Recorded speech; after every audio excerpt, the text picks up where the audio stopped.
Je crains que Emmanuel Macron était beaucoup plus intéressé par son enseignante que par les cours d'histoire.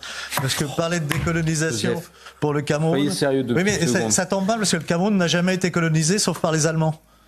Après la guerre de 14, c'est la Société des Nations qui a confié la gérance du Cameroun à la France, non pas comme une colonie, mais comme ce qu'on appelait un indigénat. Mais restons sur le sujet et pas d'attaque personnelle. Non, mais voilà, je fais un peu d'histoire. C'est un mandat de la Société des important. Nations. Mandat de Société des Nations, absolument. L'indigénat, c'est quoi? C'est effectivement la France a une responsabilité, mais la population indigène locale continue à régler ses problèmes. C'est donc les chefs traditionnels africains qui géraient le Cameroun, notamment la collecte des impôts et la main-d'œuvre, le recrutement de la main-d'œuvre. Il y a une guerre dont vous n'avez probablement jamais entendu parler, la guerre de décolonisation menée par la France au Cameroun. De nombreuses violences ont été perpétrées, des violences extrêmes. Les Français nous ont massacrés alors que notre peuple demandait leur indépendance. Un rapport officiel de plus de 1000 pages vient faire la lumière sur ces événements. Ce qu'on a appris jusqu'à maintenant, ce n'était pas l'histoire du Cameroun, c'est que la France a voulu qu'on apprenne. 1945, la Seconde Guerre mondiale est terminée. À cette époque, une partie du Cameroun est sous mandat français depuis 1922. Et au sortir de la guerre, cette partie va être placée sous tutelle française par l'ONU, avec pour objectif d'amener les populations camerounaises à leur autonomie et leur indépendance politique. C'est dans ce contexte qu'émerge dans le paysage politique camerounais l'UPC, l'Union des populations du Cameroun, un parti politique nationaliste qui souhaite l'indépendance du pays. Le succès est très important.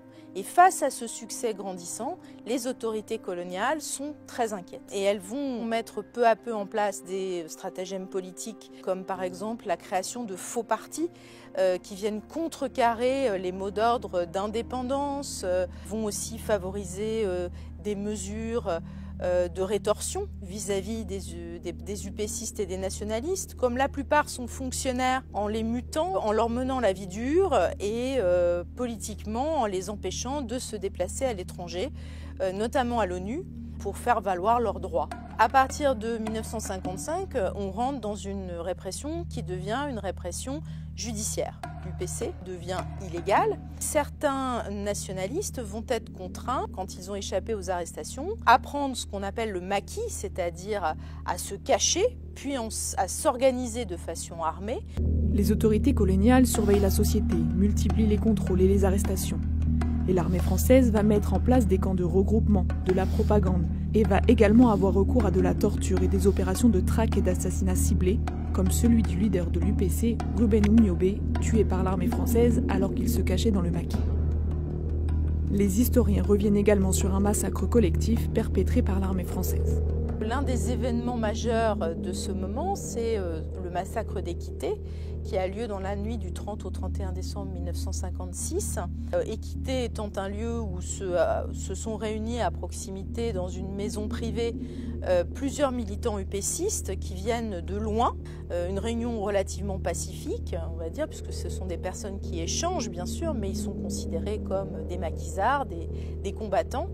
Et l'assaut va être donné sur cette maison privée et il va y avoir évidemment un certain nombre de morts, 20 selon les archives militaires.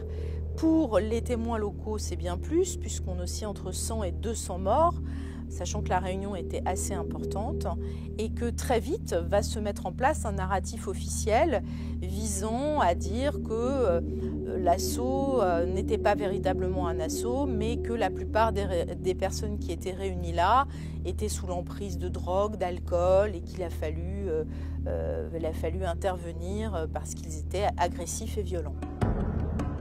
Entre 1956 et 1962, période de la plus forte implication des troupes françaises, environ 7500 combattants camerounais ont été tués selon les estimations militaires officielles. Mais le nombre de victimes s'élève sûrement à plusieurs dizaines de milliers de Camerounais.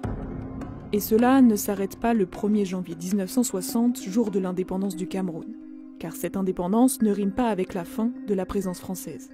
Paris va pousser pour qu'Amadou Ahidjo soit à la tête du Cameroun, et lui va aussi avoir besoin de la France pour asseoir son pouvoir durablement.